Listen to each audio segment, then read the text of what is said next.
Hey there, guys. I hope you are having a great Tuesday afternoon. I'm your host, Shayrenee, and welcome to the Indie Spotlight Special Edition Tuesdays at 12 p.m. live on Instagram. We are having a very, very special guest on today. We are having Philadelphia jazz artist Greg Farnese. So when Mr. Farnese comes into the room, we'll start the interview. Okay.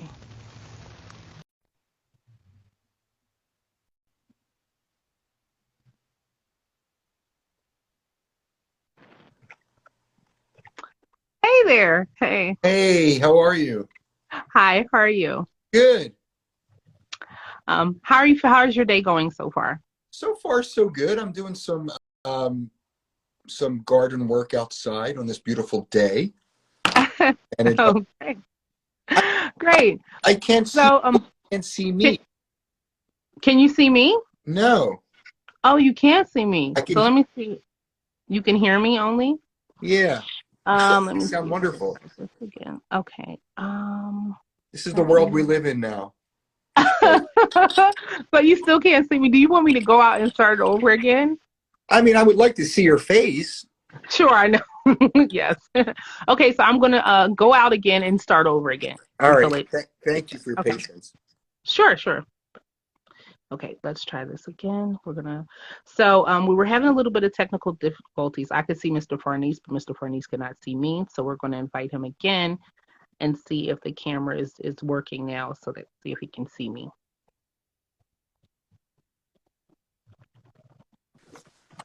Can you see me? I can see you. Oh, great, great, great. Can you see me? Yes, yes, Okay. As long as you can see me and I can see you. I can't yes. see me. I can't see me, but that's okay. I know what I look Oh, like. That's fine. so I wanted to tell you thank you for being reachable and being able for me to communicate with you so easily. My pleasure. My Yes, a pleasure. I think pleasure. it's wonderful that you have this platform and this show, Hmm. and I'm honored to meet you and be a part of it. So I look forward to chatting with you. Same, same. So could you tell me about where you grew up? So tell me about like the area you grew up in. You grew up in Jersey? Is that where you're from? Yeah, I grew Okay. up in South Jersey in a wonderful little town called Runnymede, New Jersey. Okay. It's in Camden County, and we moved there when I was about 4 years old. And I grew up there, and I went to elementary school and middle school, and then I went to Paul VI High School, which is in Haddon Township, New Jersey. And then I lived out in California for about 8 years. Yeah. And then I Hmm. moved back here to the East Coast because I'm an East Coast person. But yeah, so I'm originally from South Jersey, the Garden State. And, Wow. I So live in you South you Jersey now. acted too, right? I'm sorry, I didn't mean to interrupt you. Go ahead. Yeah, and I still continue to live in South Jersey. Hmm. I see also like when I looked at a little bit of like history about you, you also acted. Yeah, You also was an actor, right? yes, I pursued a professional acting career.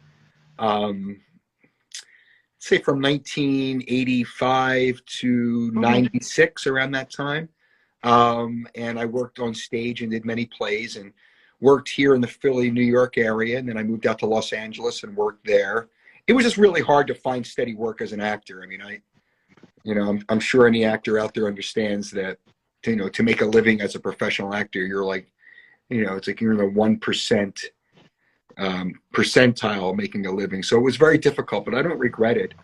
Hmm. And yeah, so I was a professional actor, um, and it's been, almost 25 years since I've performed professionally. But being a singer and singing, jazz music, it gives me an opportunity to use some of my acting Sure. skill sets. And Yeah, yeah. it's been a wonderful experience. So yeah, I'm very grateful.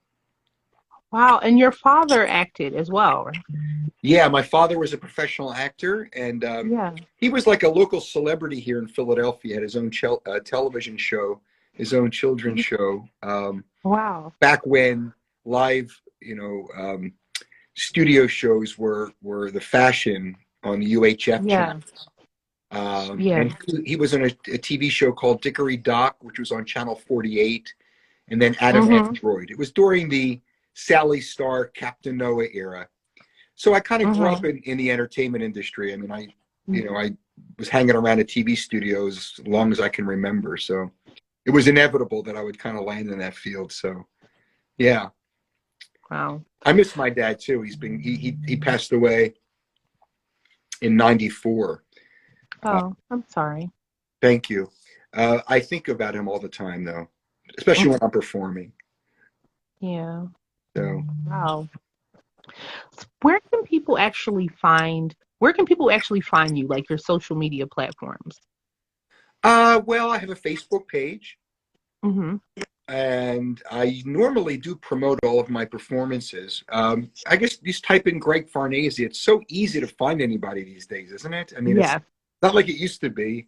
You type in someone's name and Google them, and it's like there is their whole life and where they live and photographs. But you can just type in my name, and I have a Facebook page, and of course, I'm on Instagram at Greg Farnese.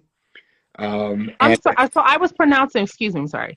I was pronouncing your name incorrectly. How do I actually pronounce your last name? Farnese. Oh, Farnese. Okay, I was calling you Farnese. I know. It's okay. You're not. It happens all the time. As long as you got Greg right. No, it's not an easy name. It's Italian, so it sort of rhymes with Scorsese. I always say, just think of Scorsese. It's Farnese. That's fine, because I have my first name. Actually, a lot of people mispronounce my first name, so I would thank you for telling me that it was Farnese. Is it Shay?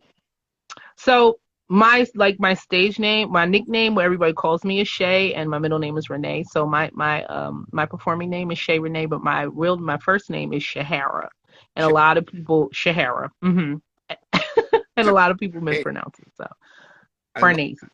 Is that how I say it? Farnese. Farnese. Got it. Okay. Think crazy Farnese. I like that. I'll remember it like that. Get it. So everyone can find you on Facebook, Instagram. Yeah. I have what about you? Okay. GregFarnese.com. If you just go to GregFarnese.com, I tried to do my very best to promote where we're going to be performing. Sure. To invite people. I think it's really important for artists to do that. It kind of keeps live music vibrant. It gives opportunity to know where you are. It's a venue where you're performing to make people know that there is live music at that particular venue. So it's really important for artists to do that. So I'm a stickler for that. I rarely have a performance that I don't promote. Media, except if it's a private event, of course I won't, but yeah, so that's where you can find me. Great. Do you have any live performances coming up? What live performances do you have coming up, whether virtually or in person? Because I think you have a lot of live performances coming up that I was looking at on your page. I am very grateful, Shay, to be actually being invited to perform at various venues now, considering, with what's going on in the world. Yeah. And live music is coming back. But I will be, this coming Thursday, I will be at Autograph Brasserie with Lancaster Avenue in beautiful Wayne, Pennsylvania. I'm sorry, could you say that one more time? It went out a little bit. I'm going to be at Autograph Brasserie. Thursday, the 13th of May, from 6 o'clock to 9 o'clock. It's in Wayne, Pennsylvania on Lancaster Avenue. And I'll be joined by the great Luke Carlos O'Reilly on organ, Leon Jordan Sr. on percussion. Wonderful venue. We were there toward the end of last year under their beautiful tent there. It's gorgeous what they've done there. And really well received, and we had a great time performing there. So I'm very grateful that they invited us back to do it again on Thursday nights. I'll be there many nights on Thursdays during the summer. So go to gregfarnese.com or any social media site, and you can come see us perform. Yeah, wow. I think that is great what they're doing with the tent and keeping it outside and it's warm and it's going to have people feeling to listen to music. And I can just imagine like what the crowd would be like Oh, definitely. missing music and live entertainment for so long, right? Yeah, yeah. I'm looking forward to that. I'm going to be at the Mushaloo, the Mushaloo, the boat on the Delaware. Yeah, yeah, near the Philadelphia Spirit. Yeah. To be there on Mondays. I'm starting on the 24th of May. We'll be performing there. I'm going to be with Jim Holton, incredible piano player, well known. He's been around for many years and so well respected. And Gusten Rudolph on drums on Monday night between 6 and 9 at the Mushaloo, which is right on Columbus Boulevard in the city of brotherly love, Philadelphia, Pennsylvania. And it's a great day. It's a great night. We really enjoy that as well too. So I got some exciting things coming up. I'm very pleased and honored. Wow. Oh, so do you reside in Philadelphia or are you still in Jersey? No, I'm still in South Jersey. Okay. Yeah. I live here with my lovely wife Laurie Oh, and my son. He's a junior at college. So I seen Cornell, or is it he's at Cornell, yeah. Cornell? Yeah. Yeah. And he's finishing up his junior year. And Wow. in June, he said he was coming home in June. So he might stay on campus and do some research stuff. But my wife and I really do miss him. So we do hope he comes home. Oh, sure. Yeah, definitely. And we have a A lot golden of retriever, Oliver. A little. Oh, yeah. How old is he? He's 2 years old, Oliver. So yeah, so we live in South Jersey in Woolwich Township, New Jersey, which is in Gloucester County. Okay. We've been here about 15, 16 years. I really love the community, have great neighbors and friends. So, Wow. yeah, so I'm still a New Jerseyite, New Jerseyan, I guess would be the proper way. It's be What is your son's major? He's majoring in physics, Shay. Oh. Physics? I think that's wonderful. I know nothing about physics, but anyway, he that's what his major. So you're having a performance coming up this Thursday, and you're having Luke Carlos O'Reilly. I actually did an interview with him one of these earlier this month. Oh my goodness, I love him. He is incredible. I have to say, and I mention it whenever I talk to people about making music. It's I've had the privilege to be surrounded by such incredible artists over the last few years, and it's really helped me as a musician and as a singer. You can't help but grow as an artist when you're surrounded by great players. So guys like Luke Carlos O'Reilly and Leon Jordan Sr. and so many other artists that I perform with. I'm blessed, really, and I look forward to seeing Luke on Thursday. He swings. Tell me a little bit about the kind of music you sing, and what inspired you to do jazz, or is that just have always been a part of you? I always liked the music from the Great American Songbook. I just like that style of music, and always did, even at a very young age. I love all of the singers like Sarah Vaughan and Ella Fitzgerald and Tony Bennett and Sinatra and all the singers that brought those songs to life. So it's like my wheelhouse. I just really love to perform that music. An opportunity too, especially with my acting background, to really kind of immerse yourself into the song, because the lyrics are so beautiful and the lyrics kind of pretty much tell a story. And it gives me the ability as an actor to really kind of, connect to the lyric and perform the song. And I don't really get that with any other genre of music. Even though I can sing other types of music, I just don't get that opportunity, or I don't feel like I can dive into the lyric and really communicate that to an audience in any other genre. And jazz gives you the ability to do that. And I, I'm not an impersonator. I don't sing these songs and try to mimic anybody else. I try to make them my very own. And Mm-hmm. jazz, it gives you the ability to improvise and gives you a chance to put your personal stamp, on the song and make it your own. Yeah. I think that would be the reason why I'm so attracted to jazz. Okay. I feel like jazz has such a rich history, and a lot of other music genres have taken pieces of it.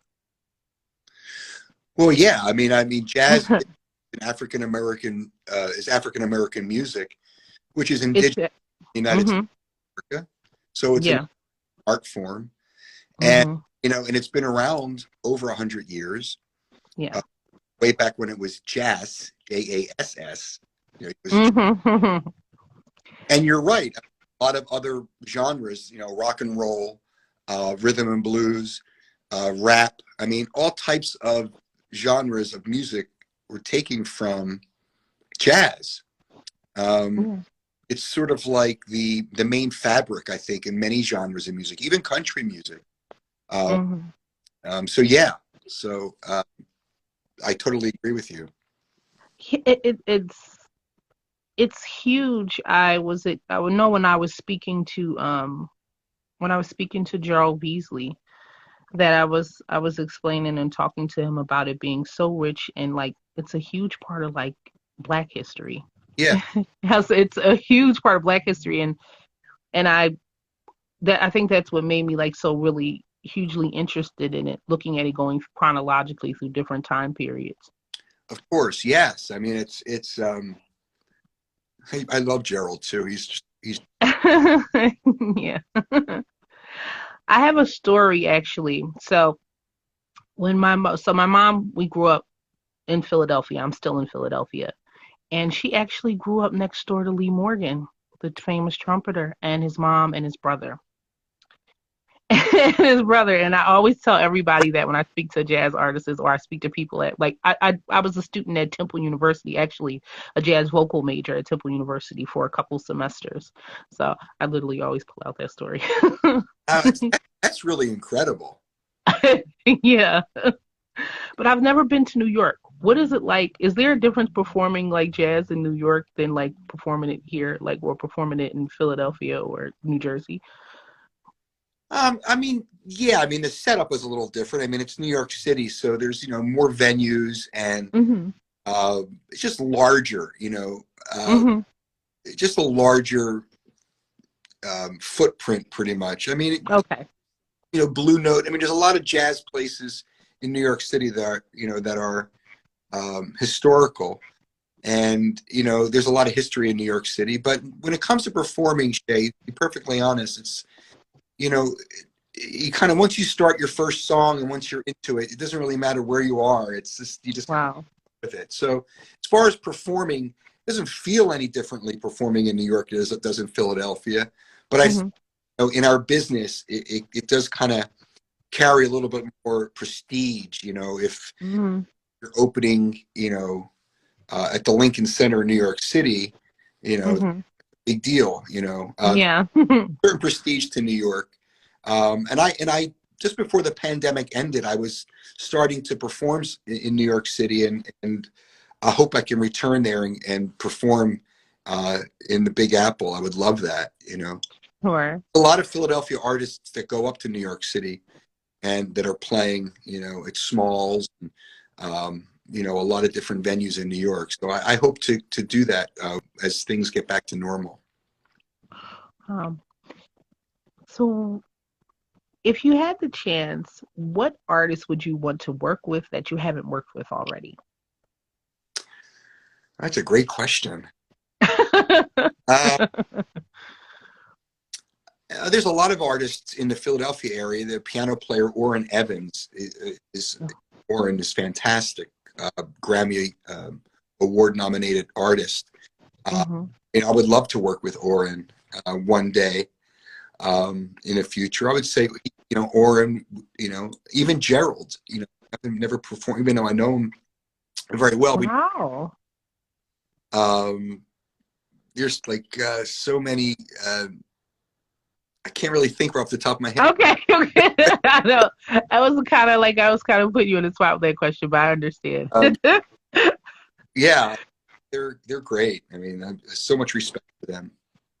And I would like to see you with all of them. So I can't wait till like everything opens back up. So due to like the way that COVID-19 impacted live performance, live music, musicians, gig workers and everything, where do you see like the future of music or performing music? I know you're starting to perform out loud now, but where do you see like the future like?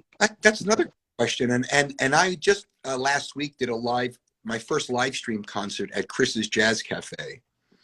Oh, okay. Yeah. Their concerts online. Mm-hmm. You have seen some of them online, some of their shows. I'm sorry, say that again about Chris's Jazz Cafe. Have you seen any of their concerts, their live stream concerts online that they're doing? I haven't been able to like really sit down and enjoy any concert. A lot of things were going on, but I would definitely love to. But you can tell me more about that, about their live stream concerts. Hey Shay, what they've done in that club, and it's a pretty iconic club in Philadelphia. I mean, Jazz Cafe. I mean, every major artist has played there. They've kind of turned it into like a live studio, where it's the audio and the video. It looks beautiful, and Sean and Mark and everybody there did a great job putting that together. So I think in the future, I think a lot of jazz venues and a lot of venues that host live music, I think will start adding the technology in their venues to live stream concerts world in conjunction with live audiences too. Now, last week there wasn't a live audience because we're not quite there yet, but I think moving forward, I think that's going to be the wave of the future. You'll be able to watch artists from the comfort of your home, from as far away as or anywhere across the world, as well as go to the venue, you know, if you're from the local area. So I see that happening. I see the pandemic has created a way to bring music to the home. Yeah. Very cool. It, like everyone adapted. Yeah. The adaptability from it, we create again and actually create like some good solutions to what was going on. Wasn't for the pandemic.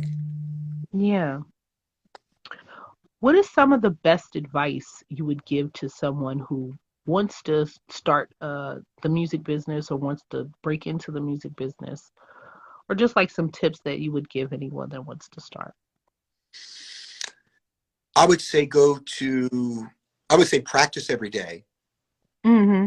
You know, whatever instrument you play. You know, I sing every day for at least 25 minutes. I mean, depending on my performance schedule, if I have like 2 or 3 performances in a row consecutively in a day, I won't, you know, you can really hurt yourself. So, but schedule, I mean, I try to sing every day and work on my voice, and it's like a muscle. And I think even it's important for any instrument or any musician to work on it every day and practice.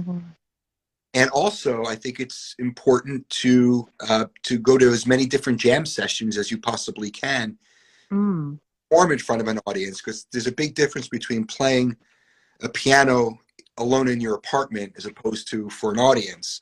So I think jam sessions give young artists an opportunity to experience that. And it also gives you a chance to meet other musicians, and you can network and find out where, you know, what's going on and who's playing where. And then you form relationships that way. I'm a young musician to practice every day, and go to jam sessions and meet people and go out there and play as much as you possibly can. Very. Yeah. When did you start your career as a soloist or as a vocalist? When did you start doing that? I started on the circuit probably in 2012, 2013, not that long ago. Wow. There was a time between when I ended my professional acting career and I got performing again. In those like almost 20 years, I worked behind the scenes, working a television production. Wow. And, you know, I had the itch of performing again. I had the tap on the shoulder, say, you should be doing. So I think 2013 is when I started seriously working, as a singer, and I went to, get voice lessons and really worked on my voice and really worked hard to perform at a level that allowed me to play with these incredible artists. So about 8 years I've been on the circuit here in the Philly tri. Wow. Do you have any tips about like how to like keep your voice up to par or keep your vocals up to par or anything like that? Like what tips could we have for someone that's singing? Like you sing a lot and you have a lot of shows, a lot to do. So yeah, I would like to know. Yeah. I would say don't overextend yourself. Know your limitations. So pop in and maybe take voice. Go to a voice coach and kind of work on different things.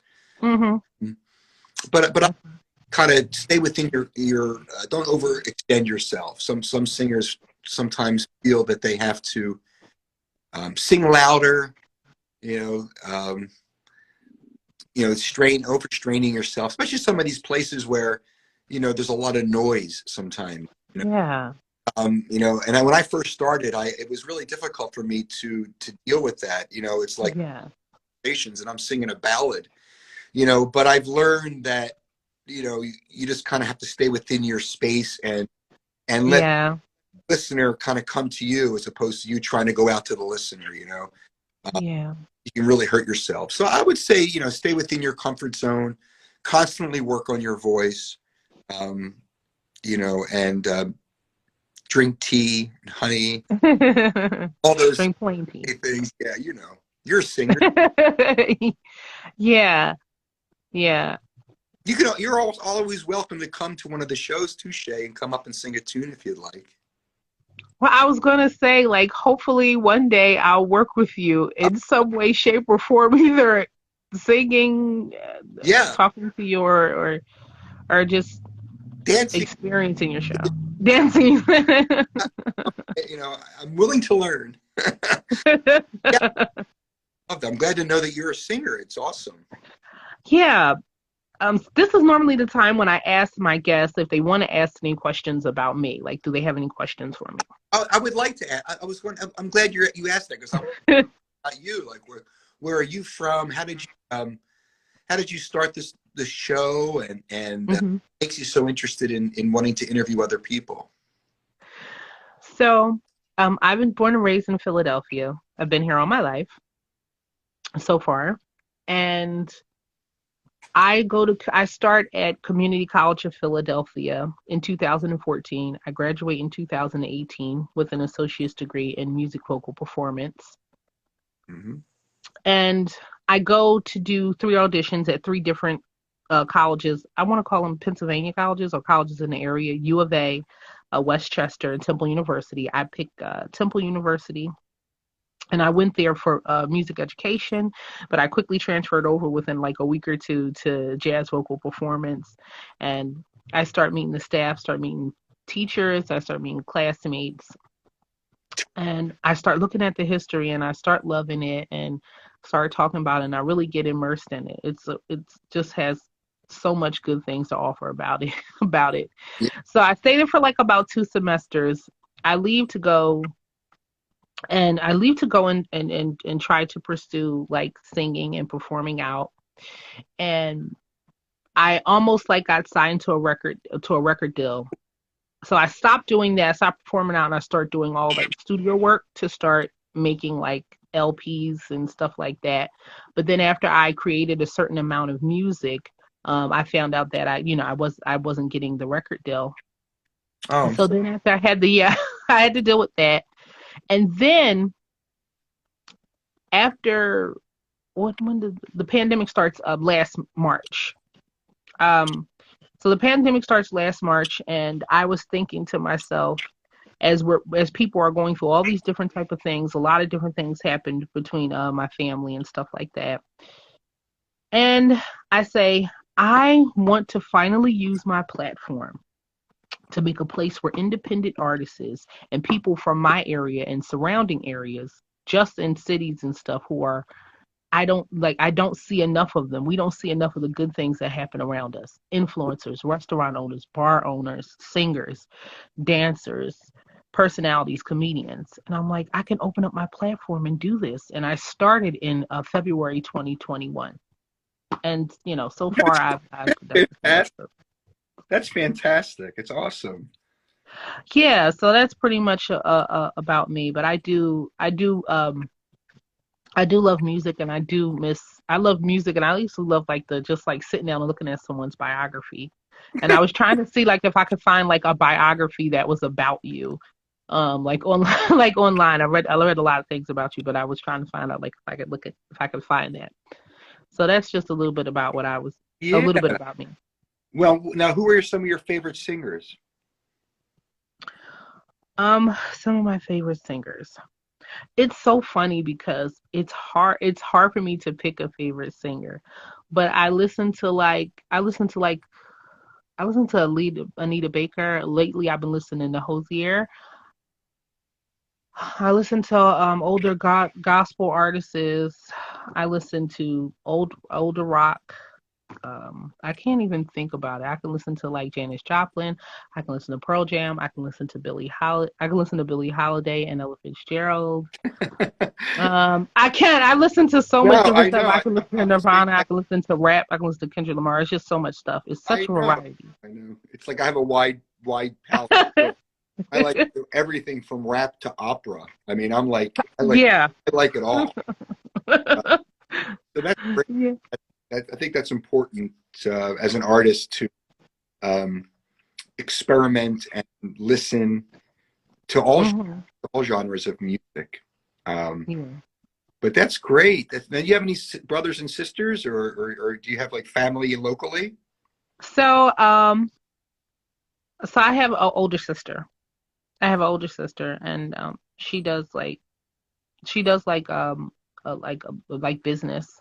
And my niece Aaliyah, like she graduated from Palumbo High School in South Philadelphia, which they have a huge like performing arts program and stuff there. And she paints, she can act, she can sing, and she can write and do makeup. And I'm just like, wow, like wow. So, so I just so I just wanted to like try to get back. I wanted to connect with artists and connect with what everybody was doing, but I also wanted to be safe because a lot of different things happened, and we just lost a lot of people this year Yeah. because of this. So I was like, how can I connect with people and just like good for people's mental, like when you just like listen to music, sometimes like your mind it goes into another place and stuff like that. And I'm trying to think of the performance. I was looking at the performance at the art museum. I think you did. Oh You yeah. did you did a performance at the art museum, and I was looking at that and stuff. And sometimes I just like sometimes jazz can be like mentally relaxing too, you know. When I'm performing it. That was a great night at the art museum. That was right before the pandemic. Oh wow. Yeah, and yeah, it was a great experience with John Coliani, who's an incredible piano player and music. Hmm. Actually worked with Mel Torme and uh, Hmm. so many great artists. So it was a great experience, and we hope to return to the art museum soon when they start staging live music again. Um, but I was actually able to meet him too. oh, you met John? Yeah, yeah. That was a little bit before the pandemic. Yeah, he's great. He really is. He's a wonderful guy. He's a really good friend of mine too. Oh, We have a great relationship. So, uh, wow. Do you work with any organizations? my wife and I are we work for Ronald McDonald House. We do charity events uh, for them. Whether it's wrapping gifts at Christmas time or helping with the kitchen there. The Ronald McDonald House in Camden, New Jersey, is an organization that we're very fond of work with. Uh, that's pretty much really the only organization that as far as charity. Is that what you're asking, or what kind of? Yeah, sure. Like if there was any organizations that you work with that you want to talk about, or any charities you want to talk about, or Well, I mean, anything like as far that. as organization, I mean, with Gerald Beasley with Jazz Philadelphia, I mean, is a wonderful organization which Mm-hmm. I've been part of their meetings trying to find ways to make life for artists in Philadelphia better, Mm-hmm. communicating with venues. And so that's been a great experience. And I'm very happy to be a part of that and helping artists in Philadelphia make it for a better environment. But yeah, I mean, that's pretty much the only organizations right now that I'm involved with. I mean, it's kind of with the pandemic, it's kind of Yeah. hard to get together with anybody, in person. Sure. I mean, Sure. have we used the word Zoom over the last year? I mean, like Zoom. I'm on Zoom. It's like I never said Zoom more times in 1 year. 19, I said the word Zoom like once. But yeah. But like I said, I think my wife and I and my son we're we feel it's always important to kind of give back in some way. Mm-hmm. Donations or your time. Mm-hmm. Before the pandemic, my wife and I were working down in Camden doing haircuts and head washing for homeless people. Oh, wow. We really enjoyed. It was really interesting because we thought, like, how many times, like, in life you get a haircut and you walk out of the salon, you feel like refreshed. Yeah. And we thought maybe like just doing that for people that are homeless would be like a good way to kind of give them like a head start and jump to kind of maybe do something, like get them all cleaned up. It was really kind of cool. We really enjoyed doing that. I hope we can continue to do that post pandemic, but it was something that was an interesting experience and a good way to give back to the needy and people down and out, tough out there. Yeah, definitely. Could you tell me about what is one of your favorite performances that you've done? That's a tough. Well, I can't say your favorite performances, but like maybe let's say in your top, I don't know, 10, 20. I would say that art museum was the most recent. I mean, I'd say that was one of my favorites because it was a great audience, it was great music, it was a great ensemble. John on sax and Leon Jordan Sr. on drums, the great Lee W. Smith on bass, of course, John on piano. Yeah, I mean that was one that really sticks out. But there's also been some private events, that have been a lot of fun that aren't public, where families or for a big event where they're so grateful and they're so happy and it's just a great experience. But there's just so many of them, really. I mean, I always take away in every performance somebody that I've met, like a friend or somebody who is young and doesn't even know anything about this music who, come up to me after the show or during one of the breaks to ask me about the songs. And it's like, just getting a younger audience to music. It's great. It really is. I drive home from a gig and I feel so good about that, that somebody who showed up at a show never heard Irving Berlin's Cheek to Cheek, and loving that. So yeah, I mean, it's the personal relationships that we make while performing. Is really something I really enjoy about performing. Wow. How many albums have you made, or like how many albums have you made? You know what? I made one record, Shay. In 2017, I made a record that was picked up by Victor Records, which is a prestigious label, and Victor Records is the Victor Corporation, Victor Talking Machine Company. Graham Alexander was on their label, and it was a record that at that time, to be perfectly honest, I just don't really think I was ready to tackle something like that. It was an arduous production. I was doing covers of alternative rock bands like Red Hot Chili Peppers and Wow. I really wanted to step outside that traditional jazz genre, try to really kind of do something a little bit different. I am so proud of the record, which you can find on Amazon and CD Baby and wherever you can find live music. Just it's called Set in Motion. Set in motion. Set in Motion.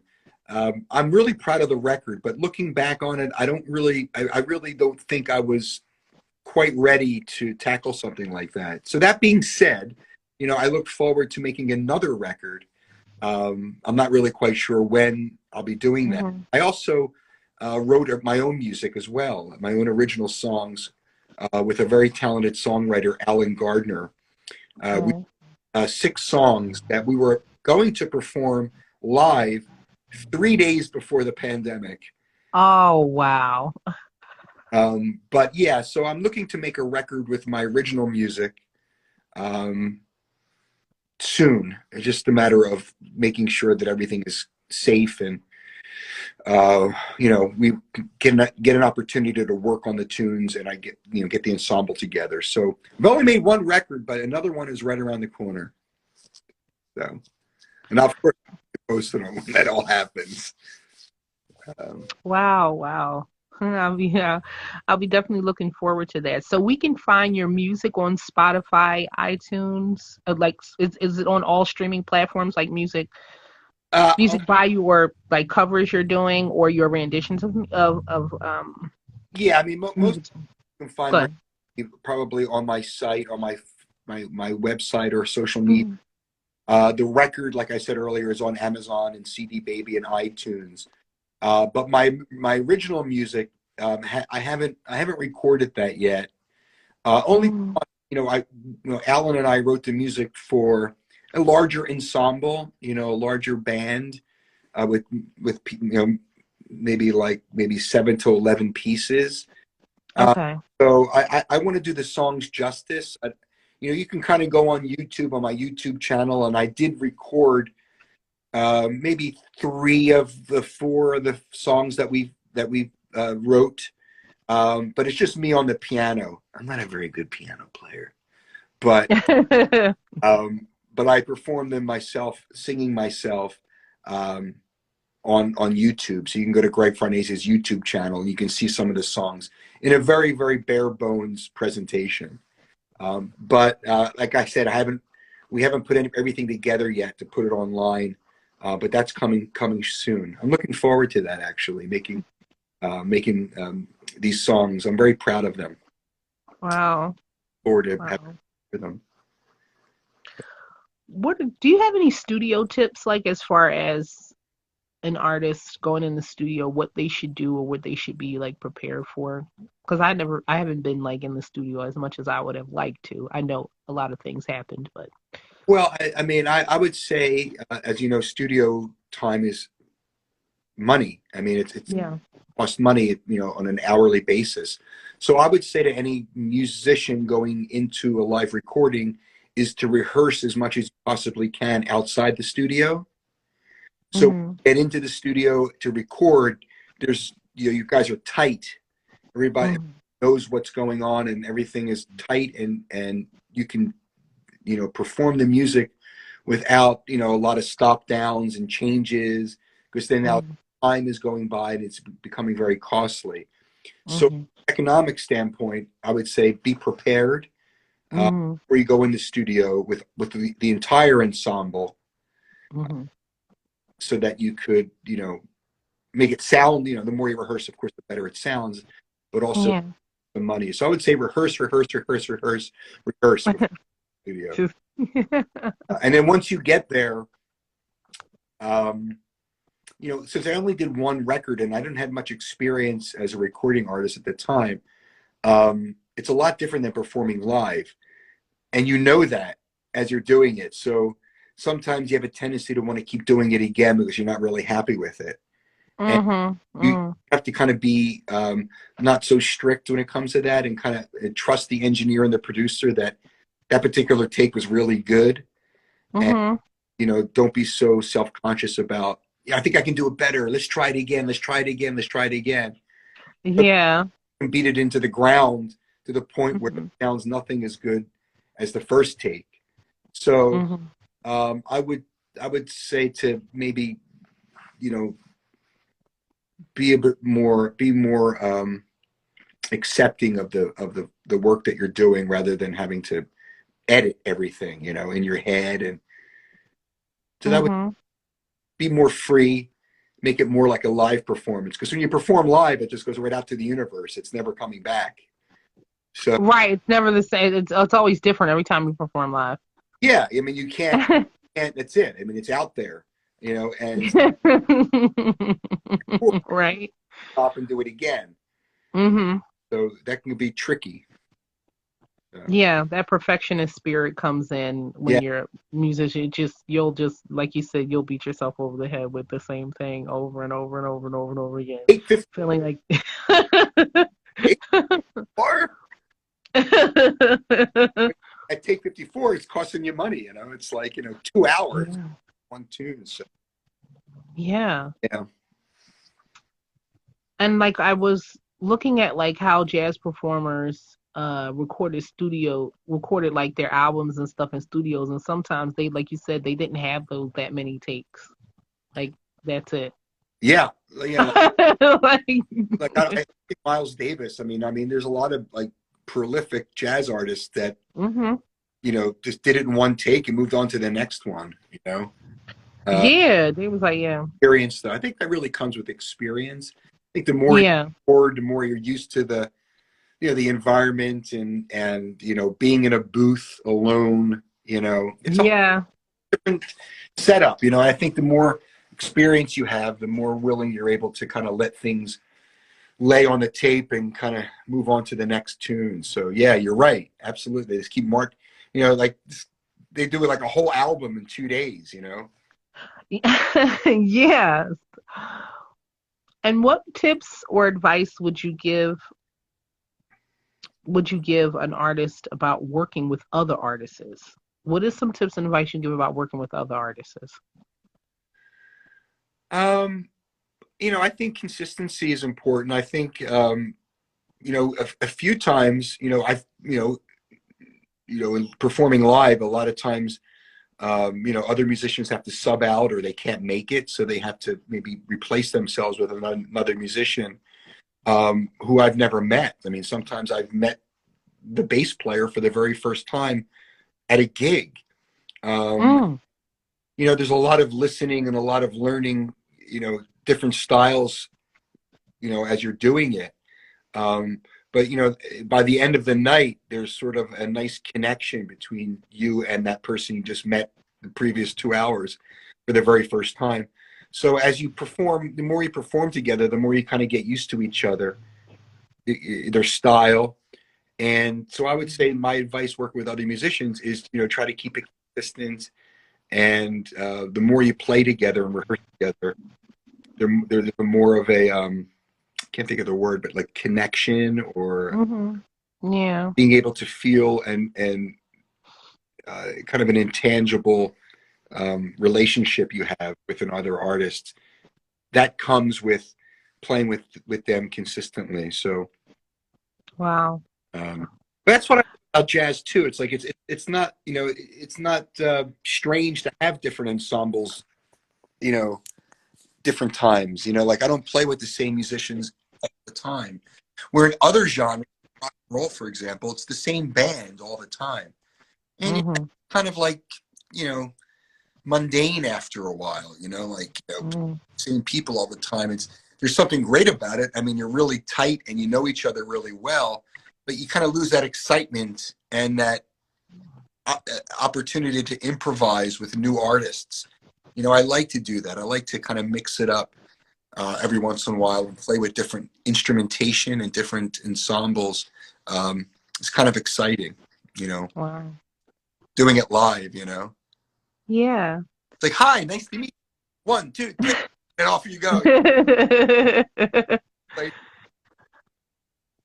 Could you tell everyone again where they can find all your stuff at, or all your stuff, your sure. music? Yeah. You can go to www.gregfarnese, it's GregFarnese.com. That's my website. And you can see where I'm going to be performing and some live performance on that website. You can go on Facebook, which I'm Greg Farnese, and Twitter, Greg Farnese, and Instagram at Greg Farnese. They're pretty much the platforms where I promote where I'm going to be throughout the Delaware Valley. And, come out to the shows. I mean, live music is alive and well. I love to meet new people all the time. Come out and see us. Yeah, I was just saying, like, I'm glad we had an opportunity to talk, and thank you for giving me the opportunity to be able to interview you. Meet you. I'm really glad we had a chance to meet. I hope to meet you in person. Me too. You look so youthful. I am. I'm only 22 years old. Now that you laughed a little too loud there, Shay. I was thinking because I was like, I'm going to be. Sorry. I left because I'm going to be 36 this year. Are you really? Yeah. I was born back in the 1900s. Let's just say that.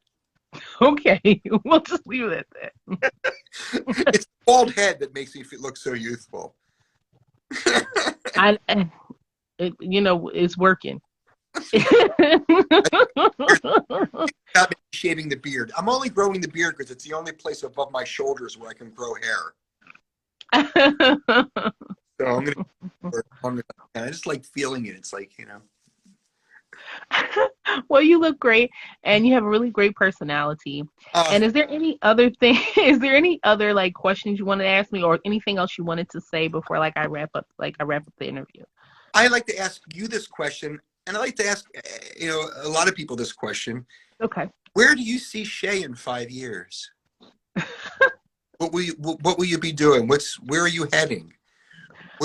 So where I'm heading, the first place that I'm heading is hopefully just praying that everybody will be decent. The atmosphere will be decent enough for everybody to go back to their normal schedule, their normal lives. And hopefully we find a cure for COVID-19. And moving forward, I want to obtain, go back to school and obtain a degree in either music business, social media marketing, or music advertisement, because I am really, really fascinated with the things that go on behind music business, because that's a huge thing that I just want artists to understand. Yes. And if I can convey some of that across to them, I try to talk about it with other artists and things like that, because we see everything on the surface, but we don't see all the other stuff that goes along with it. Like we see the great music, the artistry, the creativity, but all the other stuff we don't see. So I'm hoping to try to help musicians with that in the future. And I actually want to go further. Hopefully I want to collaborate with a lot of artists, and I want to start singing again and start doing music again, which was my first in the beginning and will always be my love. But I do want to start working with artists and going to live performances. I want to be able to participate in live performances and go to everyone's live performance. I just wonder, what will it be like by end of this year or next summer? It's going to be so many people outside going to see so much music. I think it's going to come back and be really, really great. Like, I do too. We're going to have missed it so much. No, I wish you the best of luck. I mean, I really think that that's going to happen for you. I mean, I can just tell by talking to you that you're very passionate about music, and you're determined to find your way, and I hope you do. I feel like you will, and I look forward to meeting you. I want you to come to one of the shows and meet the band and even sing a number. As long as you know your key, you could always come on up and sing a tune if you'd like. Yeah, I know like I know a few I know some I know a nice amount of jazz standards. Sometimes we don't. Sometimes you like you said you sing them differently and stuff like that. But like you said, yes, you should know your keys. At least know that. At least know that. It helps the musicians to make play Yeah, comfortable for you. sure, sure. And like talking to them about like the style or whatever and stuff like that you're gonna sing. Like they used to make us bring like sheet we used to make us bring like sheet music and stuff like that. Yeah, So I think that definitely made it definitely helped in making like live performances more cohesive, sharper, and just better. yeah. Just better. So Knowing that's the so tempo is crucial. what do you say? Knowing the key and what tempo you want to sing it in is crucial Yeah. for the band to know, how to make it comfortable for you. Yeah, exactly to make it comfortable for you. And I think that definitely made me sharper at Yeah, performing live. Like if I could perform jazz, then I could perform a lot of different things live. But I really hope to meet you one day in person and hope to work with you. I hope so. And I I hope, think you have a really, really great personality and very like welcoming. uh, That's what I really like. so do you, Shay. You do. You have a wonderful personality, a beautiful smile, Thank you. and Thank you so much. I hope that we can meet and I can give you a nice hug. I, I know, right? I miss smiles. Oh. I really do. Everyone's wearing them, you know, masks and don't touch me. It's not my world. I need a hug. Yeah. Oh, hugs are going to feel so much better like after that. I think people are going to like it's going to really make us appreciate a lot of things I we can't didn't wait. know we First person I feel bad for. I think I'm going to squeeze the daylights out of them. Well, I want to tell you thank you for coming on. Thank you everybody for watching. And like I said before, thank you for being so reachable. Oh, thanks for. And and I hope you're going to have the rest of a good day. And I wanted to say thank you for telling me actually about your family too and what they've been Oh, up to as well. and I appreciate being a guest, and I look forward to meeting you. And hopefully, I was able to help in giving some Definitely. advice to some musicians out. Definitely. Well, thank you so much, and I hope you have a great day. Thank you.